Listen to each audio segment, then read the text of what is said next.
Welcome to another edition of Meet the Experts. I'm Sophia Lewis, Assistant Manager, Group Corporate Affairs and Communications at Victoria Mutual. But guess what? I'm not the expert in this episode. We'll be speaking with John Gibson, Senior Manager, Information Security and Technology Services at Victoria Mutual. Come with me. Digital adoption is very important in our lives these days. Everything and anything can be done online, from paying bills to talking to our friends and families to buying grocery. And because of this, cyber criminals are just waiting to steal our money and our identity. In this episode, we'll be giving you some tips on how you can stay safe online. So John, tell us, what is cybersecurity? Cybersecurity is the convergence of people, process, and technology that come together to protect individuals and organizations from digital attacks. Okay, so that means I can actually be attacked online? Anybody or any organization can be a victim of an online attack. When you say attack, how can I be attacked? I'm not physically online. But your digital presence, though, is very valuable. Cyber criminals often want your data, which is a valuable online currency, and they use and sell that information to create compromises.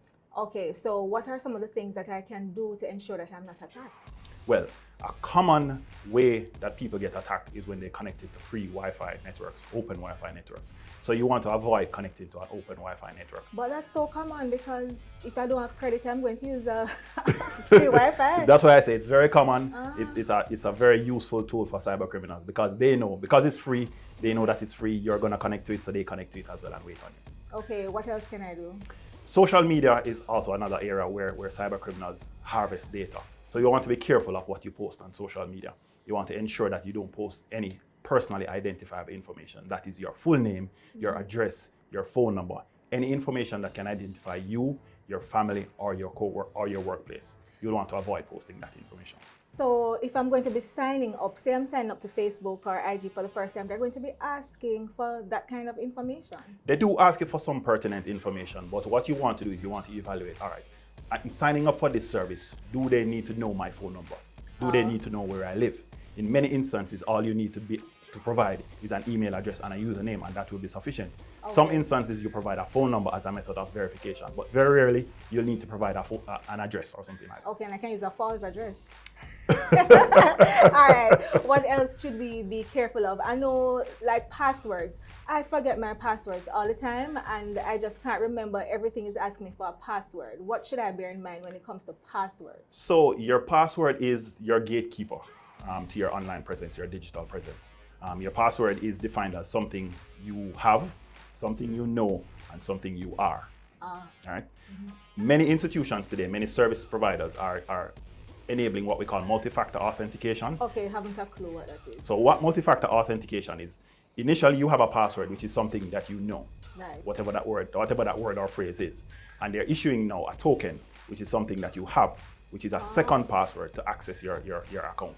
So banking institutions, for argument's sake, they will provide you with a second token. It's called a token that you use as a second method of authentication to access your accounts and conduct transactions.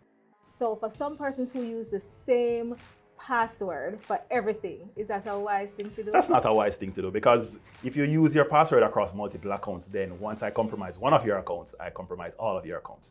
So it's important, it's recommended rather, that you use a different password for every account.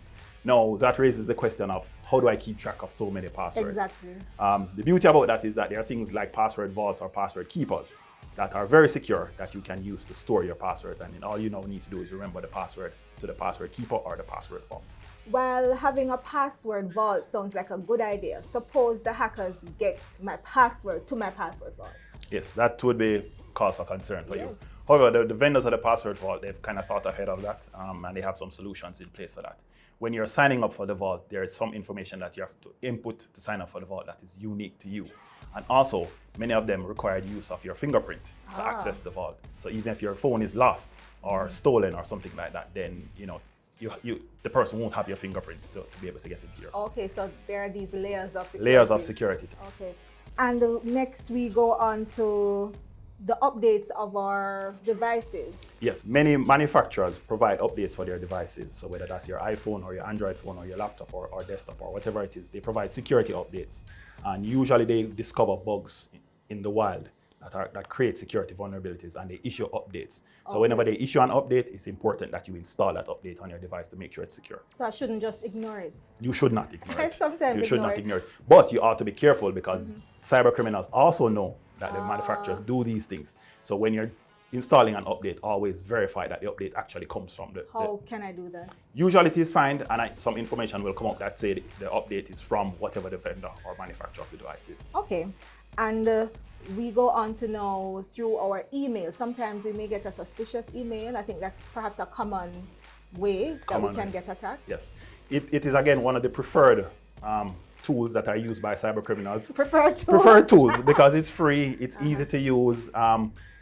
Hundreds and thousands of emails get sent out every day. Right. You get a lot of emails, so you may not even suspect that a cyber criminal has compromised it. It's a very useful tool. It can be used to deliver payloads, malicious payloads to your machine. You may get an email from John, and that email contains a virus in it.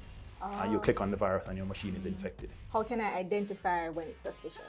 The identification of it can be sometimes difficult, because you and I work together, so you may see an email that comes from me. What you want to bear in mind is, at first glance at the email, was John sending this email to me? Were we speaking about this topic before? What I always say to people is verify. Use some other method of verification, especially if you get an unexpected email. So give me a quick phone call and say, John, did you send this email to me, before you go ahead and open it. The same is true also for text messages and phone calls. Similarly, those are methods that are used by cyber criminals to create similar compromises.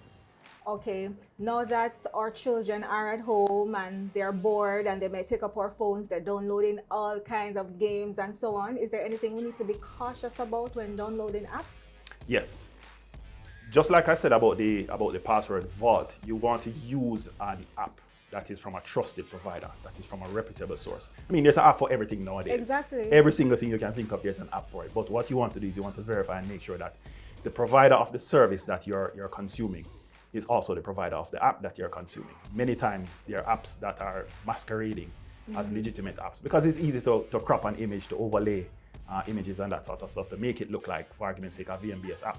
But you also conduct verification. Again, the apps are usually signed, so when you're installing the app, there's usually some notification that comes up that says this app is from whatever the vendor or whatever the service provider is.